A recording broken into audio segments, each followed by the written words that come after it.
Welcome back to Letter to Life podcast. I'm your host, Jordan. I'm your host, Gio. And today we're going to be getting into happiness.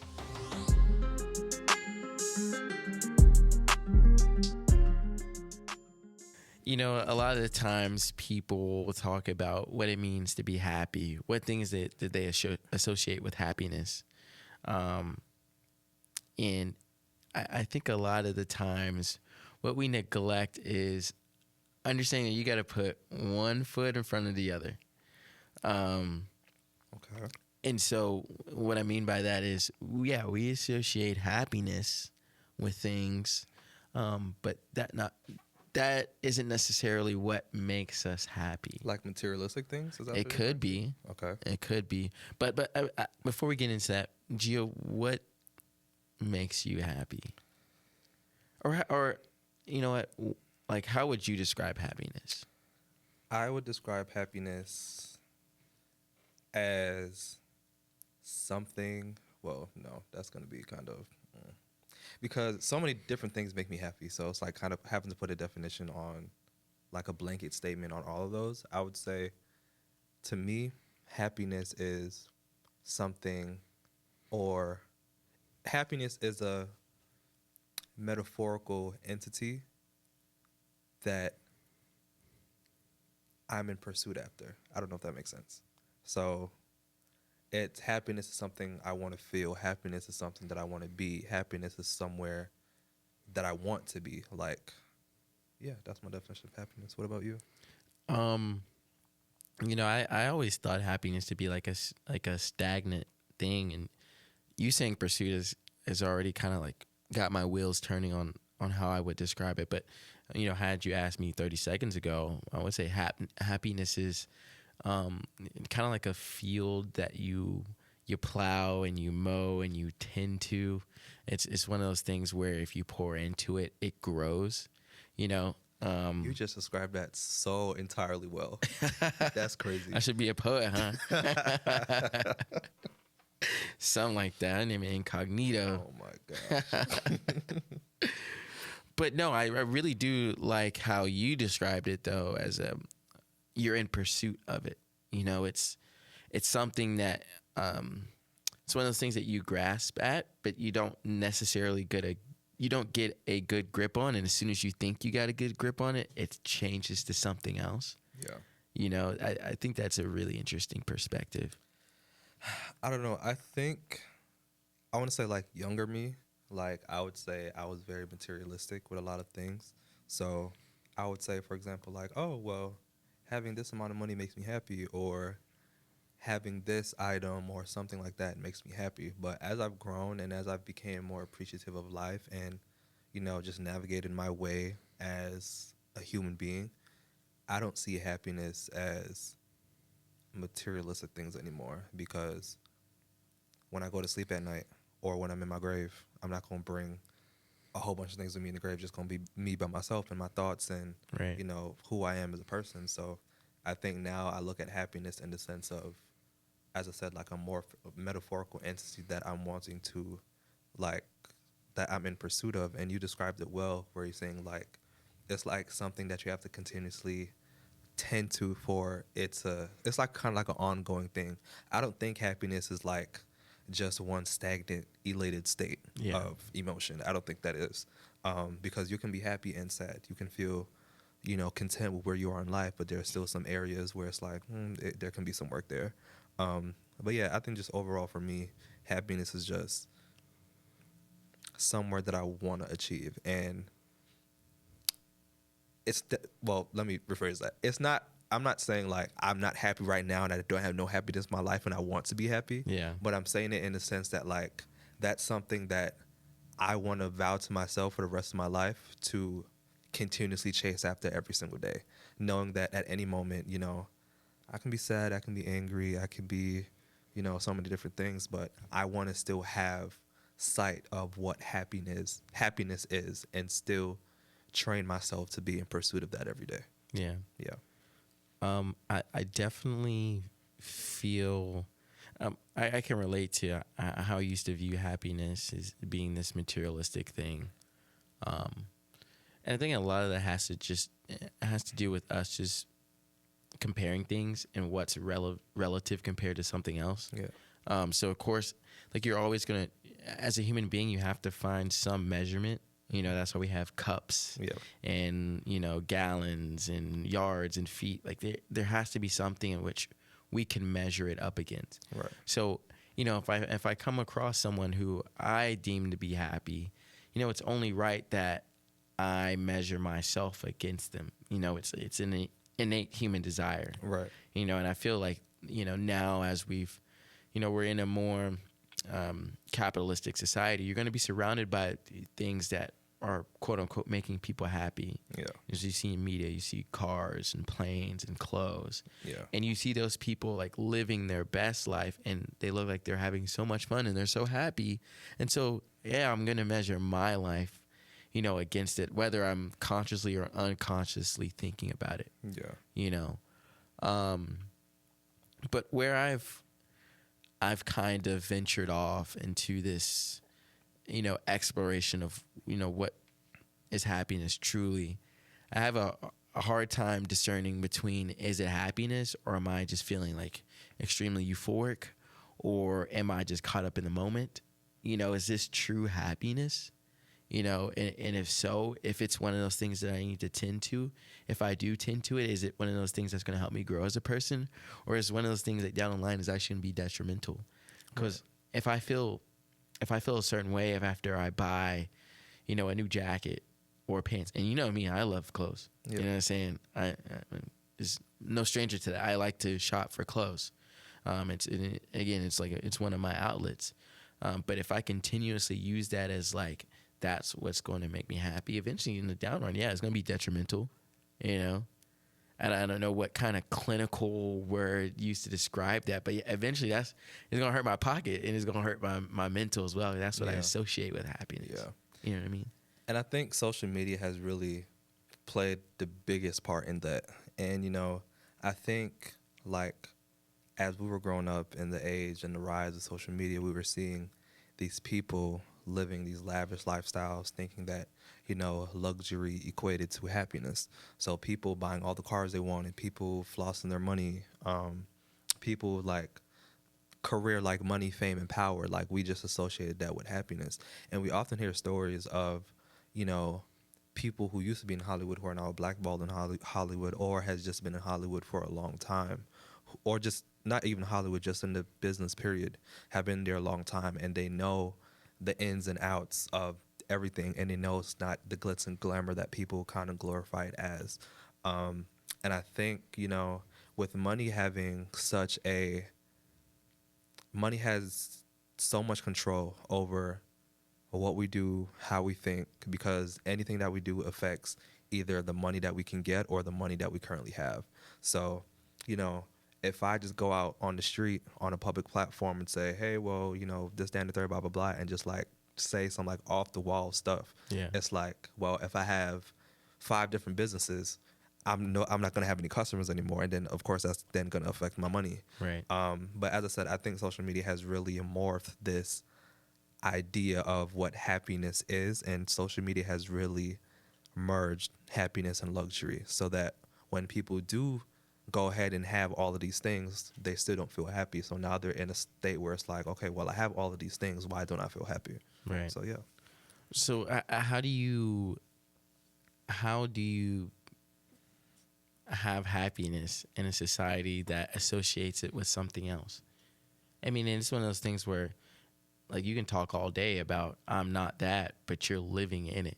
You get what I'm saying? Yeah. Like you can talk all day about being outside of whatever system you're in. Yeah. But you're gonna interact with it in some way. Like you're in it. You're participating in it. Yeah.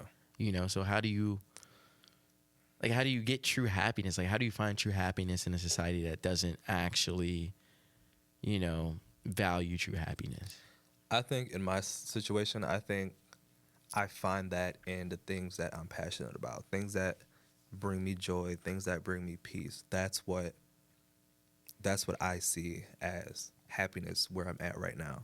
So if I'm able to work on a project, or if I'm able to just be creative in some form or fashion, that's what's happy to me, because I get what's the word I'm looking for? Like I get like, there's a specific word. It's like waves of, let's say waves of euphoria, basically, by, you know, doing what I love to do, working on the things that I love to work on, just things like that. And of course, you know, I've been victim to, you know, operating under money in a sense. So Yeah. like, of course, like I would base my decisions, some of my decisions on, well, okay, well, if I take on this business venture or if I do this, how can I generate revenue from this? And like, there's been situations in my life previously where I have done things not for like, I guess the state of, you know, I want to do it, but I looked at it as, well, how can I generate money from this? Or how can I just get some type of revenue from this rather than me putting my 100% self into it, rather than not thinking about money coming into play. Right. So what about you? Um, I kind of wrestle with it at times. I know that, you know, it to some degree you do have to give up the stance against money not giving you options or chances or something. I'm not saying that is wholly, you know, what you should value. Um, I kind of see it like this. So happiness is like a base level ingredient. You know what I'm saying? Or actually, no, let me not say it like that. Happiness is actually the cake. Okay. All right. Everybody wants to have their cake. Everyone wants to eat their cake. So you put all these different ingredients in there. You need the flour. You need the sugar. I don't know, whatever else you need to bake a cake, eggs, and, you know, all that good stuff. Those individual ingredients can come from different areas, you know? So, yeah, for me, sometimes I do get a bit of happiness from buying clothes, but I also get a bit of happiness from expressing myself. And I do that by buying clothes. You get what I'm saying? Yeah. So it's like, okay. yeah, I'm at the same time, it can be viewed as being materialistic in a way. But it's kind of like you aligning yourself. And I think this harkens back to our conversation about, you know, passion versus purpose. If like your passion evolves around some of these things that, yeah, they do evolve around material, you know, eventually like you're going to have to come to terms with it. Yeah. You know what I mean? Yeah. But what you're getting out of it, the intrinsic value, that's different. You know, that is what you're really, that's your cake. Yeah. You get what I'm saying? Yeah. You, of course, again, you described that very perfectly. You described that that was a good metaphor. I like that. So I should be a poet. Oh my God. But yeah, I think, you know, for me, I find like, rather than like business stuff, I'm thinking about like materialistic things. Like I find, like, for example, when I got my car, I felt happy. Like who wouldn't feel happy that they just got a new car? Right. But at the same time, it's like, it's a materialistic item. Yeah, I can only be happy for so long because like it's only a moment. It's a temporary feeling that I'm feeling right now. Yeah. And I know it's going to fade. So it's like, But isn't life? And I don't mean to get philosophical, but isn't life just it's a temporary moment though? that's true. But I think life in itself is a metaphor. Like, of course, we all have free will and so on and so forth. And like, with the free will comes like, you know, your human needs, whether like physical needs, your emotions, like the society and the experiences happening around you that impact you as a human as you're growing. I think, you know, with that being said, life is itself, number one, temporary, and life is a metaphor. But I think in relation to happiness, I view happiness and life in the same light, or I hold it in the same regard. Mm-hmm. So with life being like a metaphor and so on and so forth, I look at happiness as a metaphor. I don't look at happiness as something, well, you know, tomorrow I'm going to go out and I'm going to chase happiness. I don't look at happiness like that. Mm-hmm. I look at happiness in the sense of, you know,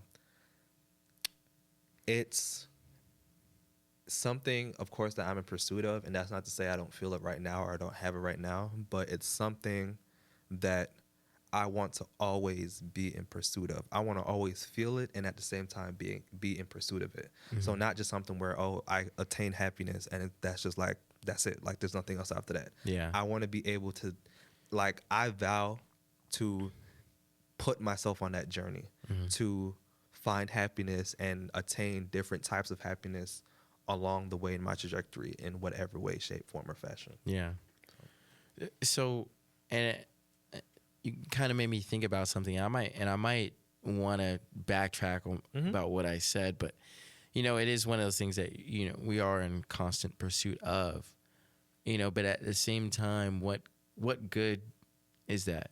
You know, it's kind of like I'm on a treadmill and I'm trying to get this carrot on the stick and I'm never going to actually get it. Describe that so well again. Wow. But you get what I'm saying? Like, what good is that? If life is such a fleeting moment, you know, why don't I just like be gluttonous and really just indulge in that's what's going to make me happy at the moment? Right. You get what I'm saying? I think when it comes to that, and I'm so glad you brought up the treadmill thing, because the way how I'm looking at it, well, the way how I interpret it is like, you know, when you're on a treadmill, you're going and going and going. And let's say if I saw this on an episode of A Flash. He was running on a treadmill to get some generator thing powered up or whatever. But you're constantly running on the treadmill, and metaphorically. Wait, what episode is that? This was was it Armageddon? This was. I feel like it was. Oh no, Crisis on Infinite Earths. That's okay. Yeah. But you know, when you're on a treadmill, you're constantly running and running and running to keep something in its states. And if you get off of that treadmill, the state of whatever thing that is declines. So I think in that sense, how we can relate it back to ourselves. I think like I don't necessarily think that I'm on a treadmill per se, because if I'm not in pursuit of happiness, it's like that's not the end of the world for me. Like I'm still wanting to feel the sadness, I'm wanting to feel the anger, like I'm wanting to feel all the emotions and not just be in pursuit of happiness. Right. But with me on the treadmill, I want to know that no matter where I'm going in life, in whatever aspect that may be, whether that be spiritually, emotionally, physically, or mentally, I just want to make sure that I'm always on a treadmill of pursuing something. I'm always on a treadmill of wanting to feel something every day and be in pursuit of that for the rest of my life. No, I feel like that was a great answer. Yeah. Most people would have folded right there. You did not fold. But obviously, like, you know, we are coming from this at a place of privilege. Right. You get what I'm saying? Yeah. So like if for example, someone who's coming from, you know, a less privileged background, and you know they've had to go through a lot more, and we keep saying like, yeah, we don't want to associate happiness with money, but if that person, you know, had that resource, they had money as a resource, there's no telling like all the things they could have ever wanted that they never thought they would ever dream of. Right. You know, now it's at the tips of their fingers. You know, you hear a lot of times with rappers, especially, like they come from like the bottom, and they make sure they let you know how bottom they were. You get what I'm saying? Right. I don't know if you ever saw that Soulja Boy interview with him and DJ Academics in Adeska. Yeah, and he had the crazy looking Gucci headband. You know what I'm saying? Yeah. He's like, yeah, you know, never thought we had Soulja Boy mentioned in this Letter Life episode. But like, how do you not feel for that person? Because like, yeah, like they know if they had a certain amount of money that, you know, they could reach out and grab their dreams. You know what I'm saying? Of course, like that would make them so happy. Yeah. You know, so how do you like not like, you get what I'm saying? Yeah. I think in that situation, the two, I guess, entities that we have to kind of look at in that situation would be number one, happiness, and number two, opportunity.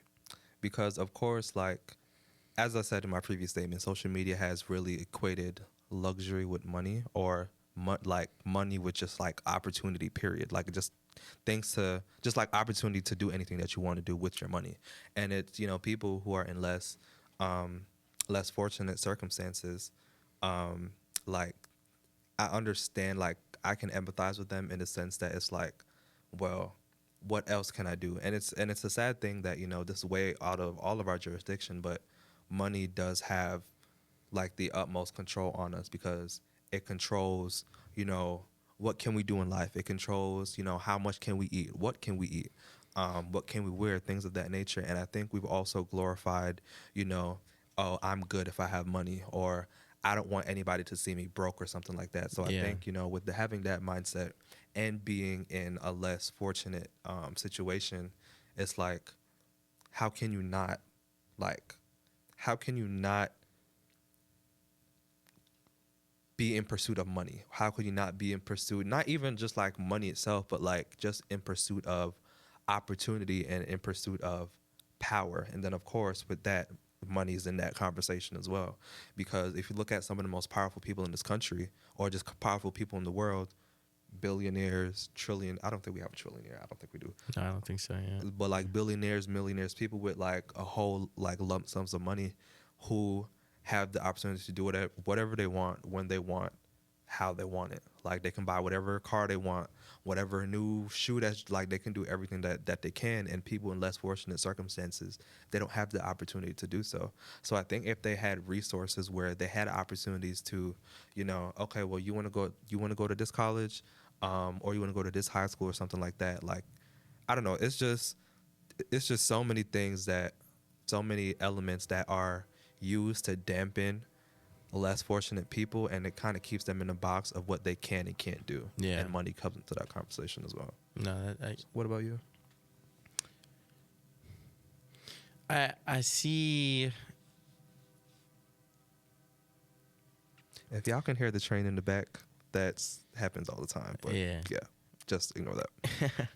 I would say, like, I don't know if the ends justify the means, if you get what I'm saying. Mm-hmm. Now, money can be a vehicle to an opportunity that we can't look past. Right. But the opportunity, I think, is what's going to give them happiness, or it's going to give someone happiness because, that situation is going to intrinsically, like, flow back into them. You get what I'm saying? They're going to get something intrinsically that they can hold on to as a person. Right. So all in all, when it comes to happiness, happiness, everybody has a different definition of happiness. So whether that be, something that you want to achieve, an emotion that you want to achieve, just somewhere that you want to be in life, that's your personal definition of happiness. And I think what you also have to take into consideration is, when you're thinking about happiness and achieving that, how are you going to achieve that? So if you're like me and you're wanting to always be in pursuit of happiness, or always just, I guess, commit to yourself to always chase after happiness in some way, shape, form, or fashion, how are you going to do that? Like, when you wake up every single day, how are you going to look at yourself in the mirror? How are you going to approach every interaction that you have? How are you going to approach just life in general every single day? And once you do that, that's when you'll find your answer as to what is happiness for you. Oh, that was really good. You said a lot of the things that I wanted to say. My only thing is, when you're looking at happiness, make sure that it's something that, if it's pouring into you, you can also pour into it. It's one of those things where it's fine if your glass overfills, and it touches different areas and different things. So that's when we start talking about some of these great people in history. That's one of the things they did. They were so happy with their life that it affected other people. Mm-hmm. So really making sure that if it pours into you, you can pour into it as well. But yeah, I like that. I hope you guys enjoyed our conversation on happiness, what it looks like to us, what our definition of happiness is, and just how happiness plays in different circumstances and different areas of our lives. I'm your host, Gio. I'm Jordan. And thank you for listening to the Letters to Life podcast.